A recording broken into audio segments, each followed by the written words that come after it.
So, ladies and gentlemen, JD is about to come on and blow your mind in terms of how do you actually write something that makes an impact, that makes a difference in people's lives. And especially, this guy is just such a big heart and building these foundations and standing for causes that matter. So you definitely want to stay tuned. He's just crushing it and doing big, big things. Before that, I'm talking to you because you're becoming your greatest possible self. And whether it's showing up for this podcast or YouTube or watching this live stream or going to seminars, going to live events, networking, connecting, hiring coaches, taking those next steps, investing in people's programs or books or whatever it is, just keep showing up. Keep taking one step at a time, because that is the biggest challenge on the journey. Sometimes we're so hard on ourselves, and all it takes is staying in the race, staying in the game. And I'm sure JD would definitely affirm that, and just keep showing up, keep doing your best. So that is, I'm talking to you. That's the message for you. The other thing is, for you out there listening or watching right now, if you want to get shouted out on a future 12-hour live stream, how you do it is you go to iTunes, you go to Apple Podcasts, beergps.com/iTunes, and you can leave a review there, and you'll get an opportunity to get shouted out in a future 12-hour live stream. So Human Flame wrote on one of these reviews, it gets you going. This 12-hour marathon, Become Your Greatest Possible Self, gets you going. Thanks, Chris, for your energy and positivity that you bring. Love what you are bringing to the table. Human Flame, thank you so much for sharing that review with us. And if you want a chance to get shouted out, go to beergps.com/iTunes or search Greatest Possible Self on the Apple Podcast store and leave a review. Thank you so much for doing that. I'm going to bring on JD in just a second here. Before that, grab a piece of paper, grab a pen. I know you're going to get some inspirational ideas. You're going to step up your vision of what's possible, of how you can impact humanity. This guy is super inspiring. So definitely stay tuned all the way through till the end, because one idea has the power to change everything for you. Let's introduce JD, and then we will bring him on, because JD is a former Division I basketball player who started his career as a walk-on at UC Santa Barbara before earning a full scholarship during his junior season. 4 months after graduating in 2018 with his bachelor's degree in sociology, JD's debut novel, Moonflower, was published, a book written in dedication of his late friend, Luke Baden. Since Moonflower's release on September 14, 2018, it has remained in the top 2% of books sold on Amazon. On August 3, 2019, JD released the Moonflower Charity Edition, and 100% of the profits from this book are donated to sickle cell research. JD is the Director of Relationship Development for Luke Strong Foundation, which is a registered 501c3 nonprofit that supports children with sickle cell disease. In the last year, JD has spoken to over 100,000 people, and this past June, he was honored with the opportunity to deliver the commencement address to the entire UCSB ICA graduating class of 2019. JD and his story have been featured on Fox News, ABC News, and he was a part of the most watched NFL game in ESPN Monday Night Football history. And my gosh, that's just the tip of the iceberg with this guy, because he is just a crusher. JD, are you ready to rock the house, my man? I am ready to rock and roll. I'm gearing up over here. Dude, I love it. I love it. You are on fire, man. So we're going to dive right into the theme today, JD, which is being in your prime. And I want to hear, what does that mean for you, bro? Well, first of all, Chris, thanks for the wonderful introduction. I mean, super honored and a pleasure to be on the show. I just spent the last couple hours diving into the knolls of all your stuff and listening to all your episodes you've done. And I mean, just to be considered and be involved myself is really cool. So thank you for that. Happy to be here. And I mean, to me, it's all about starting today. Like something I speak about pretty often about, if that in regards to being in your prime or anything like that is, I was a horrible student. I was someone that was not on a path of academic success or prowess, or really even athletic prowess as well. But I loved what I did, and I just worked at it every day. And I didn't make it wasn't like an overnight thing where I made some large jump or one significant difference in what I was going after. But the thing I just tell people is, you don't have to be the smartest person in the room, and you don't have to have this natural talent or born identity in some sort of path. It's just about the person that wants to work the hardest. So I think that the best time to start doing anything is right now, and your age is not important. it's about the passion you display. But I love that. So being in your prime has nothing to do with your age. It has like to do with now. What are you going to do with this present moment? This moment is the place of power, is the place of creating your reality. So I love it, man. I love that philosophy. And JD, I mentioned it in your intro, but just in your own words, why don't you share a little bit more about what's the big focus for you these days? Serving people, speaking. You have a foundation. Tell us a little bit more in your own words, man. yeah, absolutely. So it's a funny time right now, actually, which is it's cool for me to come out and be out doing stuff for publicity again, because I've actually been for the last 6 weeks off of all social media, off all speaking tours, put everything on hold, and we had scheduled this in advance. So this is kind of my one and only coming out party. So I've been looking forward to it, in the talk and yap away all day, but. I'm in the middle of a massive project right now. It's something I can't, unfortunately, contractually talk about, but I can say that it will be done on January 1st. So I'm happy to come back on the show. And then at that point, we could just talk for hours and hours about it. But at this point, it's still remaining pretty close to the vest. But that's kind of the thing at the moment I'm doing. But in the past, a couple of big things that have been, really influential in my life has been, first of all, my involvement in the Luke Strong Foundation. Mentioned is a nonprofit that I'm the director of relationship development for, and that's the nonprofit that's named after my friend that passed away from sickle cell disease. And he's the one that I ended up writing this book about. But he was just an incredible kid, and his family is are people that I talk to on a daily basis even now, and it's probably, to me, the most important thing I get to do is be a part of that foundation and get to meet, give back, but meet all of the other, as I like to call, Lukes in the world, other little kids that have his disease or are affected in some way. Excuse me. But that's kind of one entity of my nonprofit world. And the other entity is I'm a national ambassador for the American Red Cross after I lost my home in the Woolsey fire. So I've done a lot of stuff with them as well. And that's like a totally different path that I wear, where I get to do all the fun stuff, like go on TV and speak in front of people and represent the Red Cross. But, I don't do nearly the amount of hard work that the normal sort of volunteers do. And I'm honored just to be involved in that conversation, really. So those are a couple of the organizations that I've partnered with. Heck yeah, man. I love it. I love it. So I want to go back into your journey. I mentioned a little bit about it in the intro. Talk about, being an athlete and what happened. Once upon a time, man. Once upon a time. Tell us about that. What was that like to get to that position in your life and success? Terrible, just like the worst ever. I mean, I like writing books way more, man. I don't have to sweat all day and like get bullied by guys that are 8 feet taller than me, because I'm 6'6", but at that level, I'm below average height at my position. So wow, man. But all jokes aside, I mean, those are my best friends, and I again talk to them every day, and to combine both worlds, those were Luke's favorite athletes too. I mean, he came to all those games; they all knew who Luke was, and that's really where my story began, was with basketball, because Luke told his older sister.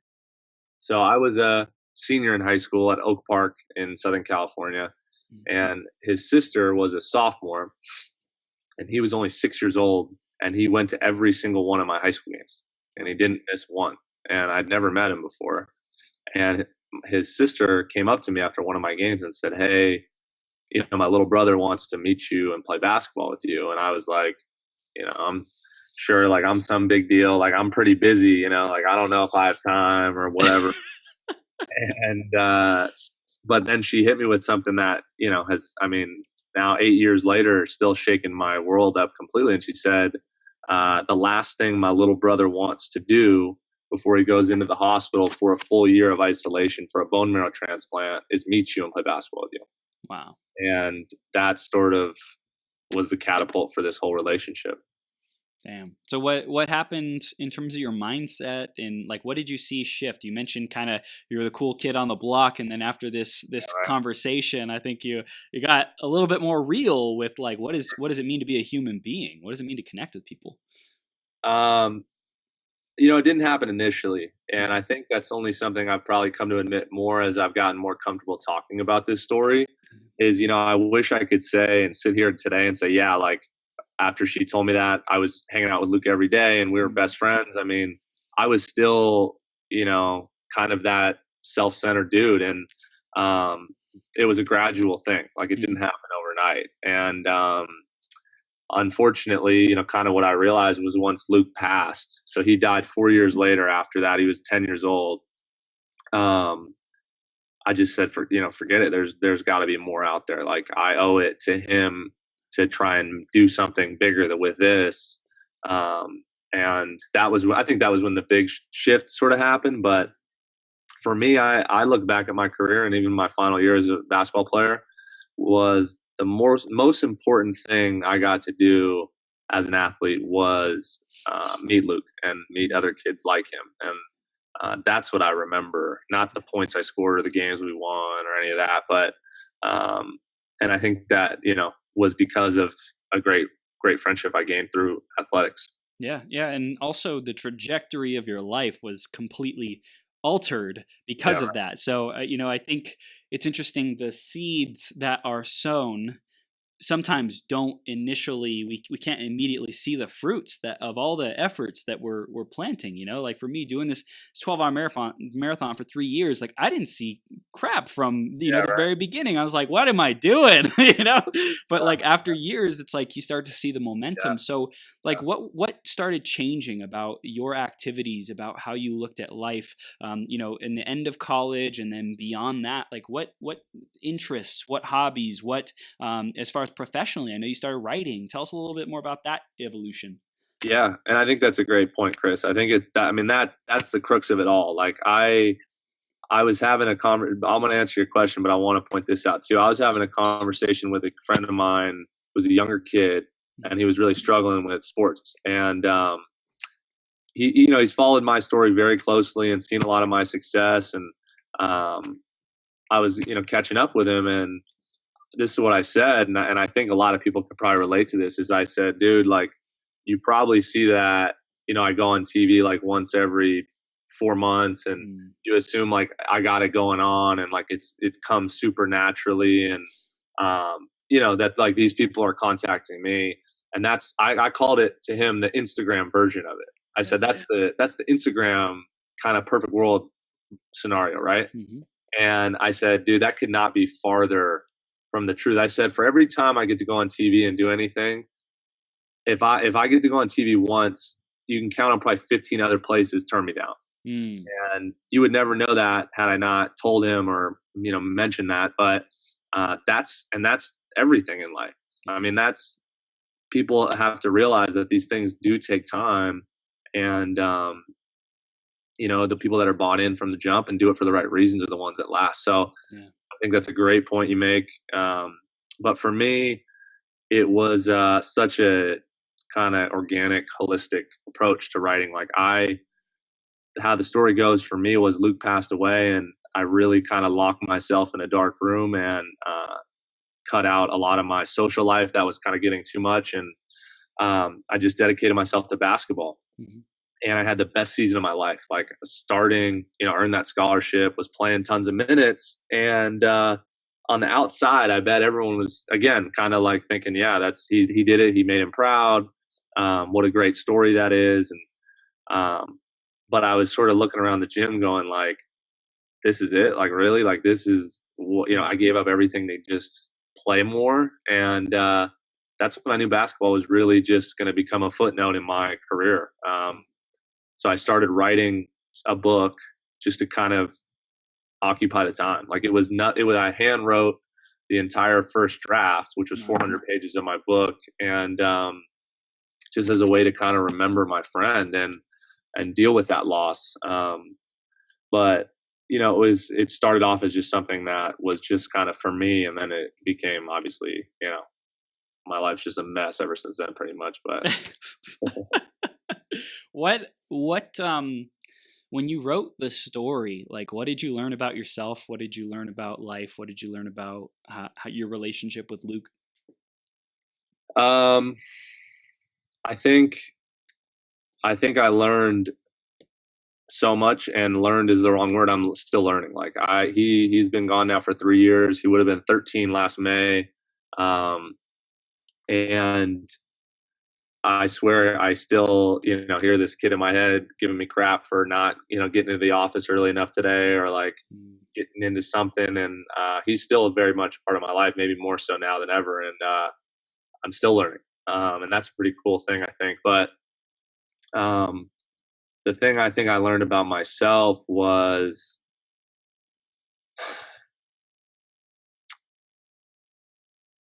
just that, at the end of the day, like, you're the only one who lives your life. And if you're not happy with something, it's up to you to make that right. And I think for a while there, after I'd written this book and I was going out, I was kind of doing it for others for a bit. Like, loved all the notoriety and going, doing all the press and all that. But at a certain point, you realize you're like, dang, I'm the only one who gets to go on every show, every speech, every whatever.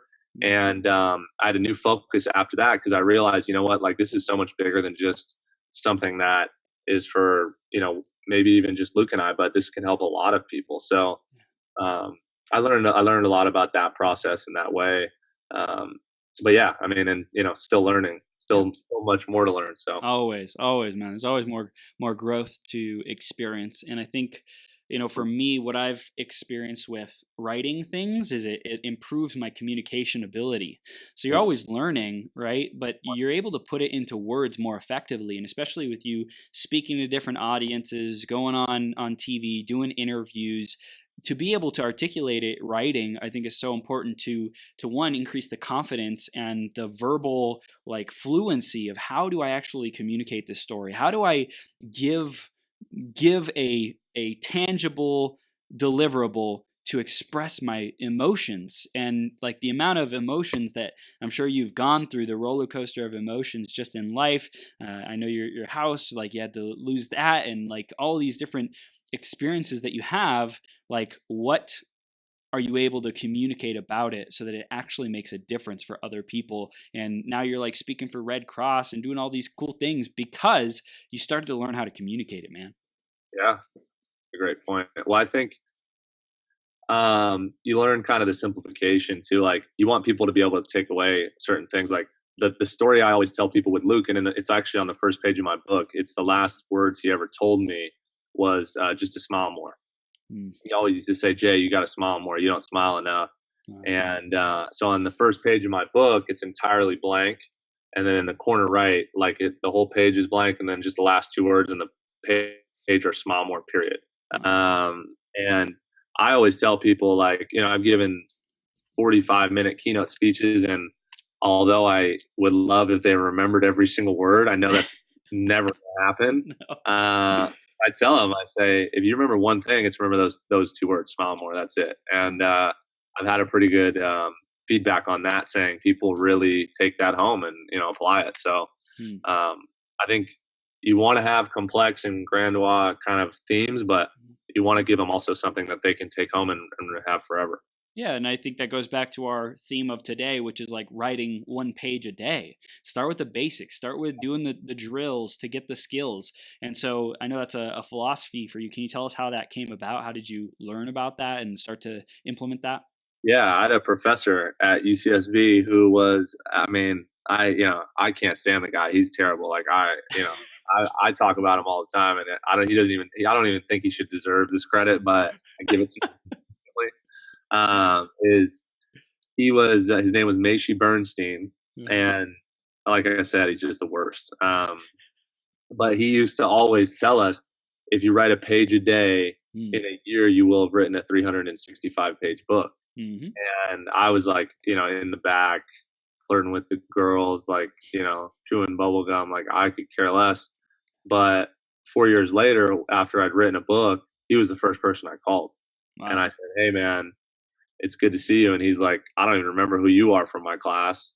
And I said, well, he thought I needed a letter of recommendation. So I said, no, man, I don't need a letter of recommendation. I need you to read my book. And he was just like, all right, email it to me. And I said, well, it's handwritten. And I gave him the handwritten copies. And that was maybe 3-4 years ago. no, that must have been 2.5 years ago. We've become best friends ever since. Like Yeah. everything I do, from short stories, articles, anything I write, he reads before it goes out. Every single thing. I have not submitted anything without his prior approval, which is super hard to get. So I feel like I'm obligated to, roast him a bit here because I love him to death. But yeah, he's the worst. That's awesome. That's so funny. Like, I did not see that coming. I was like, "Damn, JD, you're like really grilling this guy. He must." And then you use his name. Oh, where are we going with it? That was good, man. That was good. That's awesome. I think it's important to have people in our life who, number one, show us like one step at a time. How can we apply ourselves and take the steps and make it doable and practical, but also hold us to an incredibly high standard and make sure that we are meeting who we can become, our greatest possible self, man. So it's really awesome you have someone like that in your corner. Yeah, no, great guy. He'll be a friend for life. I mean, believe me, like you do a little research, you'll find a bunch of photos of me and this guy. He does not miss a photo op. He's like loves the camera more than anybody. So you'll believe me, you'll see more of him in the future. I guarantee it. I love it, man. I want to talk about your commitment and stand for these different, nonprofit causes, charitable organizations, things that you believe in. Like, where did that spirit and like actualizing that like putting effort into these organizations, volunteering, speaking for them, appearing on behalf of them, when did that like really start to take hold for you? I think it's just very like-minded people. Like, not to get too in the weeds, but like, I talk to you over the phone and I can tell in the first 5 minutes that there's a mutual understanding about like a lot of things. It's like your people right away, and I think that that's something we'll all get better at as we get older. Yeah. The Red Cross are people that you want to be around. Like, I mean, I could tell you stories and stories about the people I met in my travels with them. It's like, I'll tell you a quick one. I was speaking at an event in Bakersfield, California, and I was getting ready to, do like a keynote speech there, and it was an award ceremony. And they announced the winner of this award right after I'd spoken. And the guy walked up to the stage, and he was probably like 70, 75 years old. And his voice was so gone, you could hardly hear him talk. And he talked all about how much he loved being with the Red Cross and, all pretty nice stuff. I mean, it wasn't anything groundbreaking. And I leaned over to the CEO of Red Cross, Tony Briggs, for Central California, the CEO of Red Cross Central California. And I asked him, I said, "Hey, Tony, what's wrong with this guy's voice? Like, I can't even hear him." And he goes, he was diagnosed with throat cancer 2 years ago, and he was given 2 years to live. And that's when he signed up to be a Red Cross volunteer. Wow. And this guy was giving his final 2 years of life in his 70s to do what, I'm doing, healthy, able-bodied at 24. So, like I think I've done some cool stuff, and I'm not going to take away from it, but I'm not in the league of someone like that. And that's when you realize, dude, if he can give his final 2 years of life to service and also go up there and not even mention that he's on his deathbed, we can all do more, man. So, that's, I mean, one of hundreds I could tell you about the people that you're around there. So yeah, it's like, they don't, and they also, and I've joked with them about this too, they don't really let you leave once you're in. So once you start working with the Red Cross, you're in for life. So it's not really your choice either. You jumped in. I love it, man.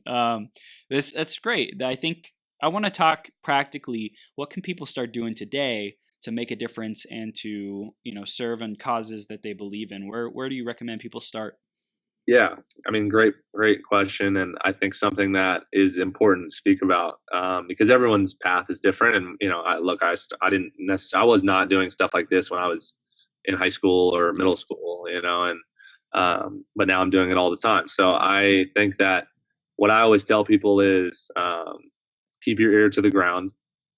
And it doesn't have to be sickle cell disease or Woolsey Fire Relief, Red Cross.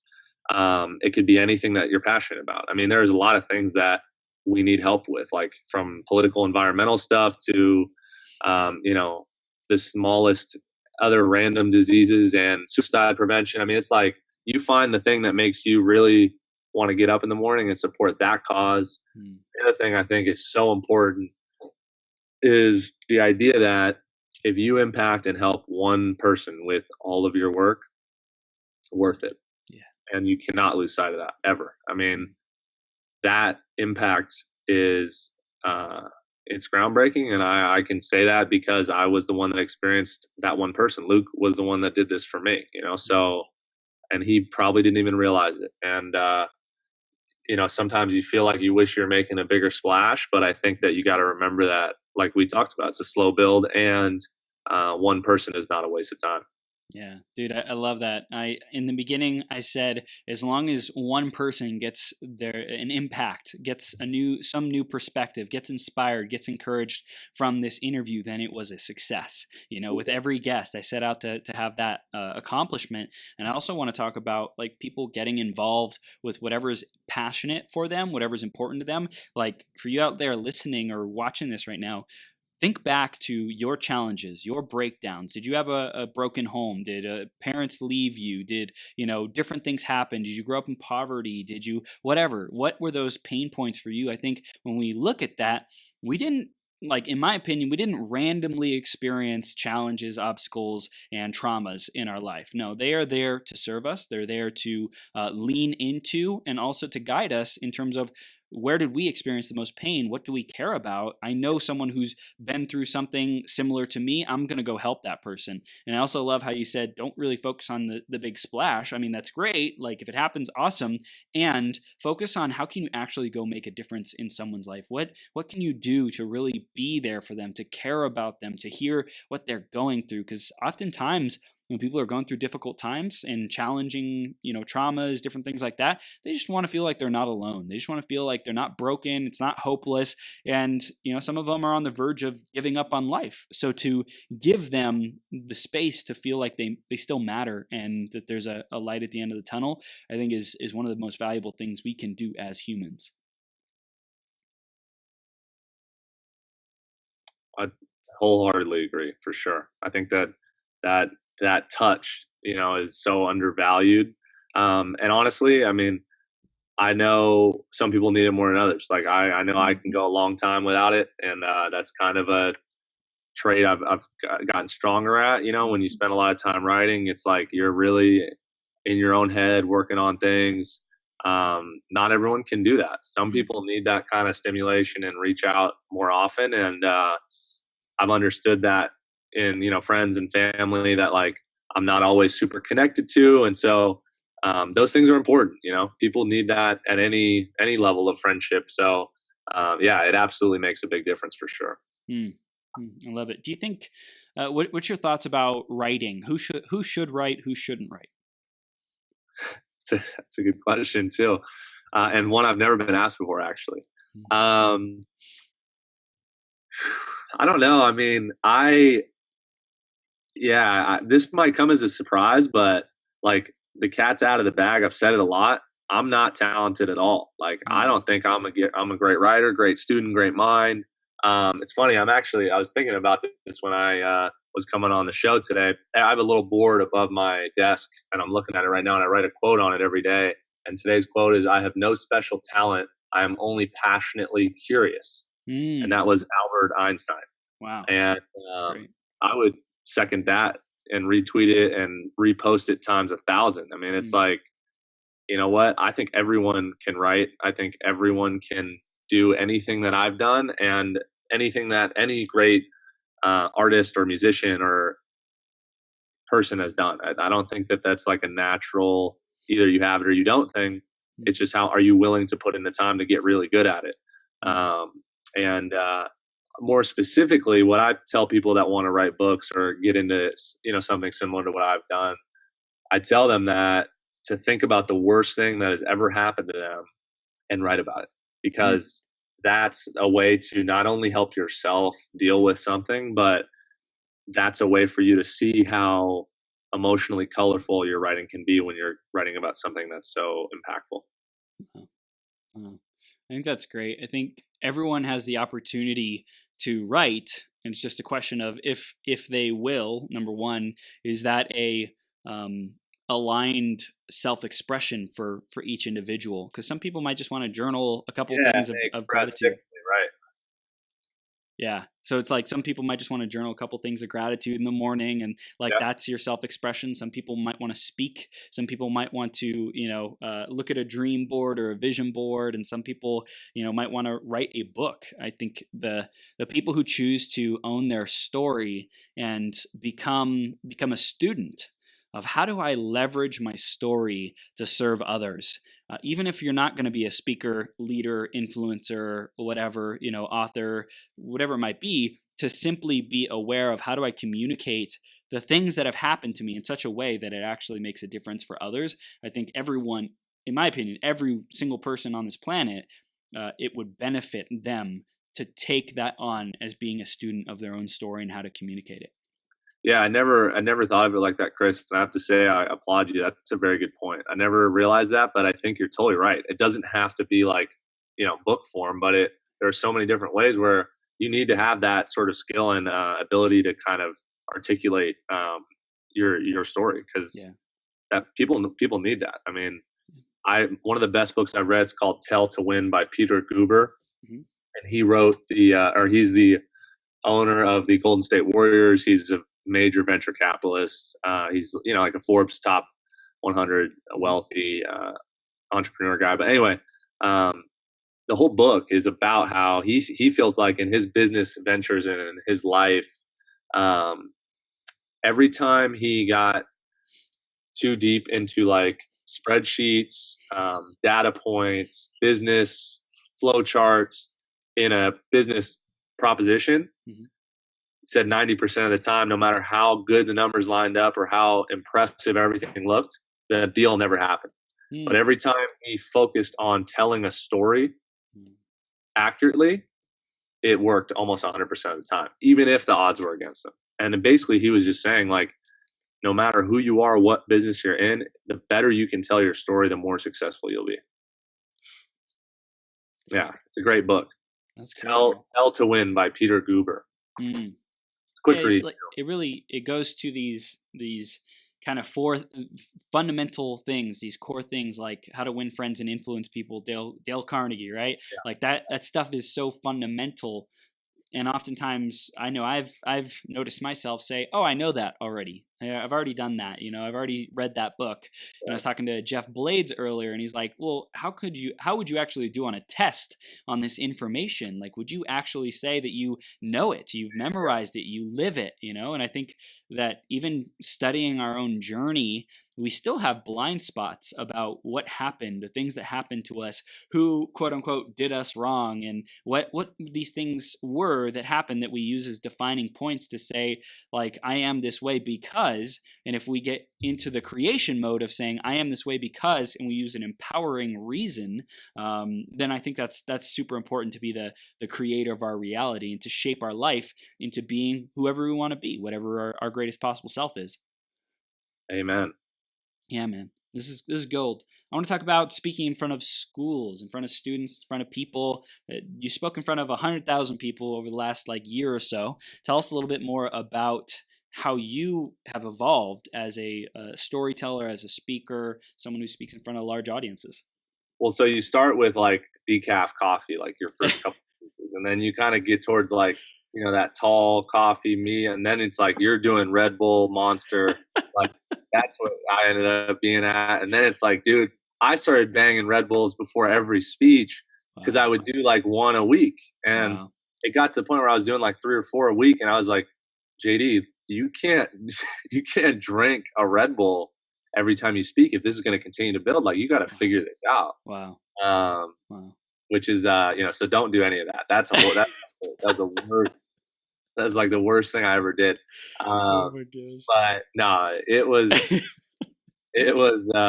it's something you certainly like improve on. I mean, I know you've been involved in similar things like that yourself, so from experience. But like anything, you get better the more you do it.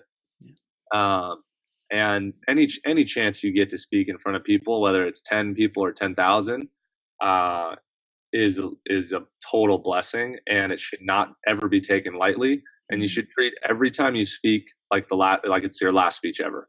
And I fully feel like I own that, because it's a huge privilege and honor to have people's attention that long nowadays is not taken lightly. So I think anytime you get to do it, you should really prepare as much as you can.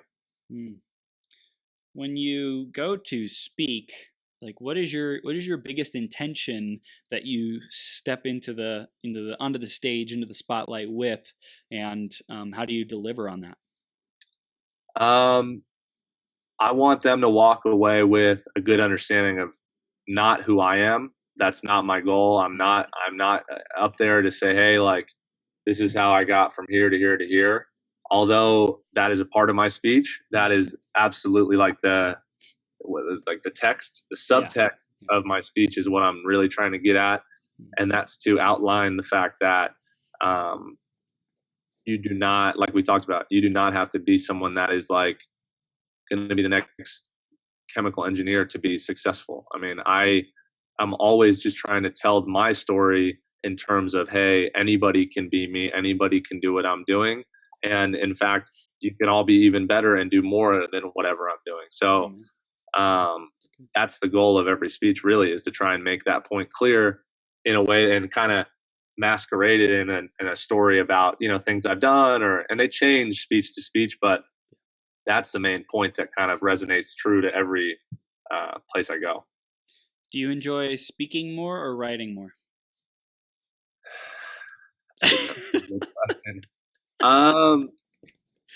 I have to. Unfortunately, I know this is like the tiptoe away from it, but I don't even know if I can really answer that. It's just so different. I think I have times where I enjoy one more than the other, and it goes back and forth. I mean, it's a lot to go out and promote and do all the publicity and meet people every day and speak. It's like, that's a lot. And then also it's really nice to just be able to relax and not deal with anybody and just really focus on your craft and what kind of got you there. So,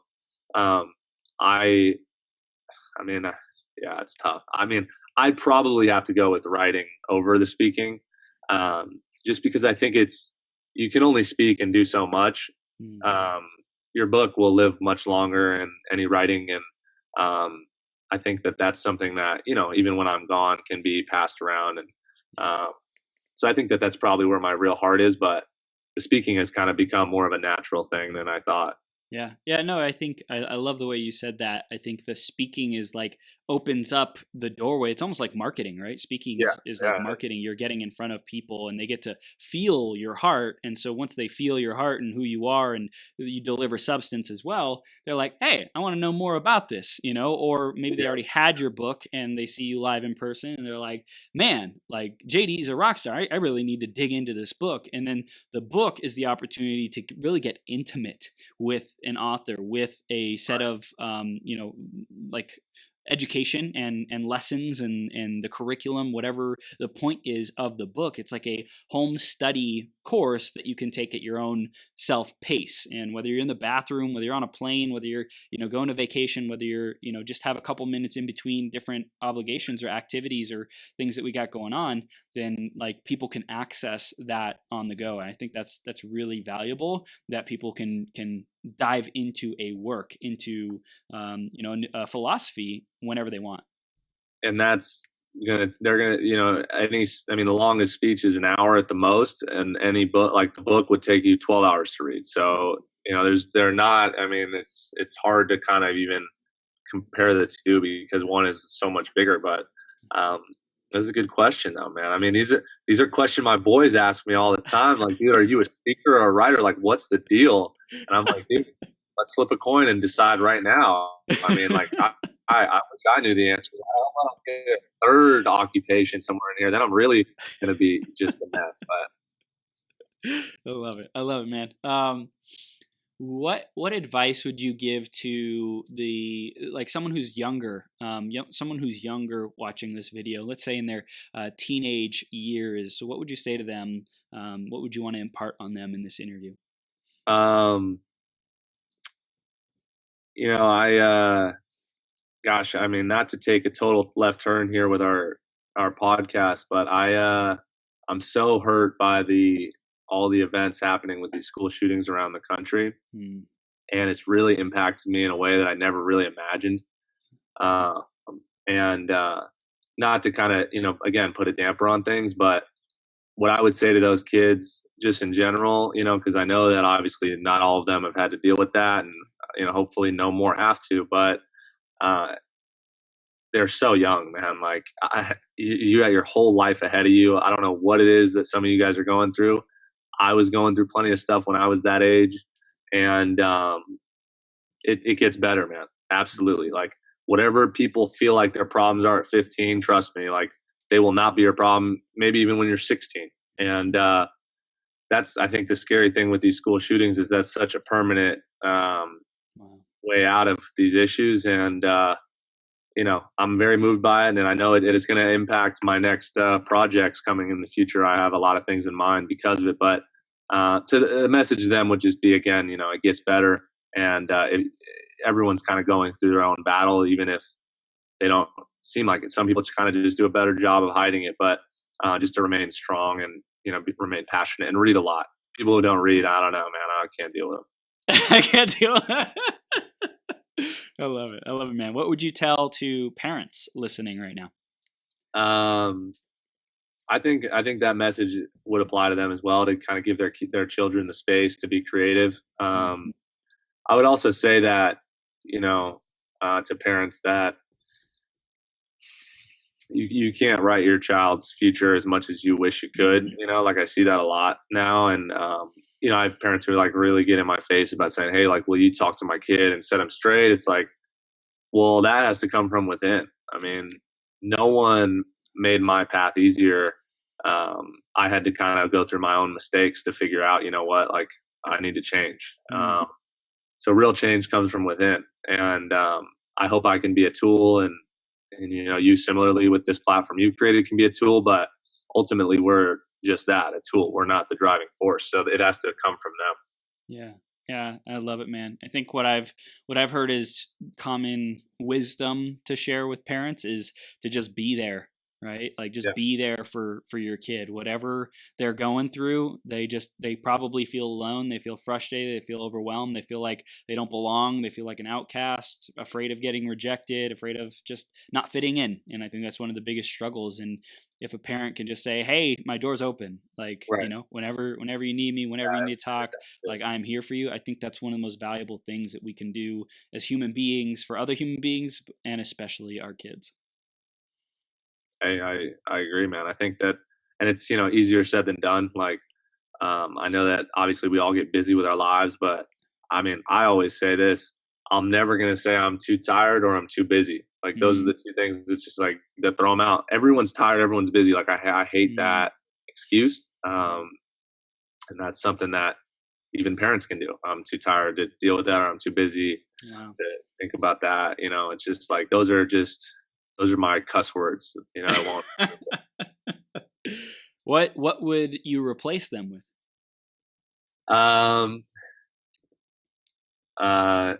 Well, so it's funny, that book, Peter Guber, Tell to Win, he said it every time he heard the word no, all he heard in his head was on, meaning like, if he walked into a meeting and they said, "No, we're not going to take your deal," it's like, all right, well, now I really have to be creative here. So I guess for my kind of example with I'm too tired or I'm too busy, it's just that I would replace that with, maybe like I'll get to it when I can, or or when I have more energy to do so. Like I don't have my full focus. Yeah, that's probably what I would focus. Like I know I definitely turn down things because it's like not like a too tired or too busy, but it's okay. My energy is all here right now. To take even a little bit away from it and go to that would hurt the what I was doing. So, but people can go beyond their limits. I find that hard to believe sometimes. I don't want to hear it. Yeah. So it's like ask ourselves, how can we go the extra mile right now? What would the extra mile look like in this situation? Okay, so I'm too tired, I'm too busy. Throw those out because JD said those are freaking cuss words. Bye-bye, right? And then, okay, so what could I do to go the extra mile right now? Maybe it's not being able to fulfill the request or whatever is needed, but it's saying, it's communicating a structure. It's like saying, hey, at this point, like, here's where I'm at, here's what I'm focused on, etc. Can we do it in 10 minutes? Can we do it tomorrow morning? And so just like being creative and resourceful to see, how urgent is the thing? What really needs to get done? How can we shift priorities and just not just be a no and stonewall and be overwhelmed, but say, okay, I get that it's important to you. Here's where I'm at. How can we come together? And I think that's communication. I think a lot of people struggle with just communication in general. Yeah, absolutely. No, Yeah. I agree. Yeah, man. This is great stuff, JD. So if you had to write one sentence, it was let's say your dying message, quote unquote. It was on your obituary to the world. Yeah. What would that sentence be? What would my last sentence be? Yeah. Oh yeah, actually, it's funny you asked that. I've actually thought about this recently, and because I hear it all the time. I mean, it's like a common kind of phrase. Mm-hmm. People like to say like like a 1% chance, like there's only a 1% chance of your book getting published, or 1% of every person that starts writing a book finishes it. Like I've heard that 1% thrown around so loosely, like I don't even know what that means anymore. So my last dying sentence would be, all I ever needed in my life was a 1% chance. Damn. The best odds I ever got, man. That's gold. I love it. I love it. When I hear that, I feel like, everyone can be the best at something, right? If you set on the journey to be the best at something, like you will at least be top 1%, and that's gold. Do you feel everyone should, like, it's important for people to strive to be like at the top, or competing with people, or just be their best selves? What do you think around that? Yeah, I would say contrary to probably what most people would assume from an athletic background, I don't really view it as like a competition. I like competition in sport. I'm not really someone that looks at others and is like, oh, I need to be a better author than that guy or a better speaker. I think we can all win. Like I've never been someone to kind of like, berate others for my success. And that, I don't say that like negatively. People do that and it works for them.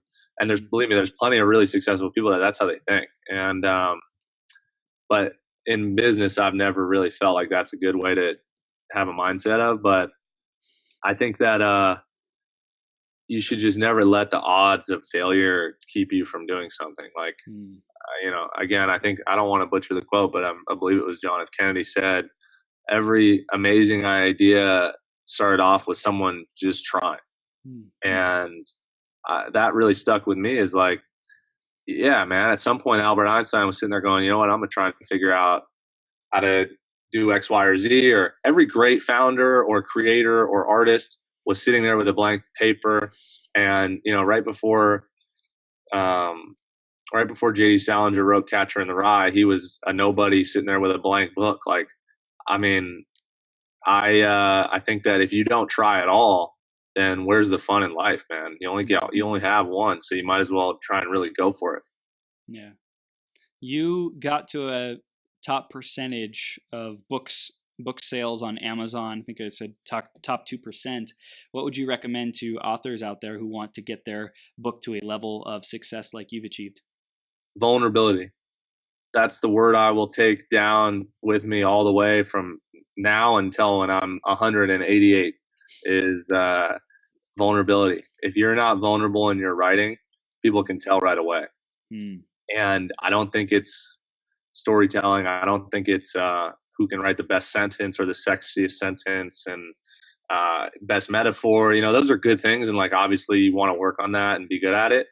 But none of that applies if you're not vulnerable. Like if your reader can't sit there and go, dang, this guy really poured his heart and soul on these pages, you're done. And I think that as long as you do that and you remain true to that, your book will always be a success. So I think that's the writing part, but marketing is 50% of this game. I mean, Yep. you have to push that thing like you're, a car salesman door to door. Like I was just, people always make the joke like, yeah, you could, I mean, even if you wanted, you could buy 100 books and sell them out of the back seat of your car. I was doing that for a year. Like, I mean, you got to love your book and project so much that one sale is not enough, and the bigger ones will come. I mean, I know now, like when I do speeches, I make it a prerequisite that they purchase, 200 before the speech or something like that. And those are things that, like, as you build, you can earn the right to do, but you can't just start there. So it's a slow growth, but it is hard. And I think that, I have a good team of people that help me out, and I'm very lucky to have that. And, but it's, I think vulnerability, it all comes back to that. I love that. And also what you said is like slow growth. I think when people look at you, JD, they're like, slow growth, this has all happened within the last like 2 or 3 years. What are you talking about, slow growth? I've been working at this for a decade and I'm still not where I want to be. What the heck, So I think really, really get to be, I'm sure you recognize how blessed you are, how graced you've been with all these opportunities and stuff, man. It's really awesome. Well, I just to that point too, because I you're right. I agree. I think, but I would say this is like I'd given a speech maybe with like like an 800 person speech. Like it was a big break. It was like 6 months into my book being published, and I hadn't really had a lot of events, so I was going to local city councils to speak, just like almost, I mean, honestly, as like practice. I would go and use the 3 minutes and go and speak. And I mean, dude, there's like 3 or 4 people there. The night after I'd given like an 800 person speech, I was at a city council meeting for like a small little town in my neighborhood. And I'd written up a speech, I'd practiced it, and there was 4 people there. And that to me, I prepared just as intensely and as impactfully as that one. And that is like, not the speech anyone saw or like anyone cared about, but that's what I would probably mean by when I say slow growth is like, I didn't skip those steps, although I had quick success. I think I also never lost sight of the fact that I also did the little events too, and like, you can't forget that sort of kind of grind, I guess. It's gold. I love it. JD, this has been a powerful conversation. I want to tell our audience how they can stay connected with you and what do we want them to do next, bro? Yeah. So, first of all, Chris, thank you again, man. A pleasure to be on the pod. It's a beautiful time, man. I'm happy to come out of my shell for at least an hour and before I go right back into it. But for all kinds of updates on me, again, I'm going to be off kind of the grid for another month and a half here as I finish up what I'm working on. But all information is very up to date on my Instagram and Twitter, and that's it's JD _ Slajchert, SLAJCHERT. That's Twitter and Instagram. And then my website is www.jdwritesbooks.com. And both of my books are available on Amazon, Moonflower and the Moonflower Cherry Edition. So go ahead and just check it out. Lots of cool reading there. But and feel free to get in touch with me. I mean, anyone who listened or wants to find out more about my story, can feel free to do so and reach out to me. My email is on my website as well. There's plenty of different ways to get in touch, and feel free to reach out. Game on, brother. I appreciate you being here. It was a lot of fun. Excited to see what this project is that's so secretive that nobody knows what's going on behind the curtains. But hey, I know you're the Wizard of Oz, pulling the masterpiece into I gotta place, actually man. cover this over here on my shoulder. This will give it away, so don't look there. But no, man, I'm happy to come back, talk all about it once it's done. So let's make that happen. Game on, man. Thank you for being here, JD. Hey, thank you, brother.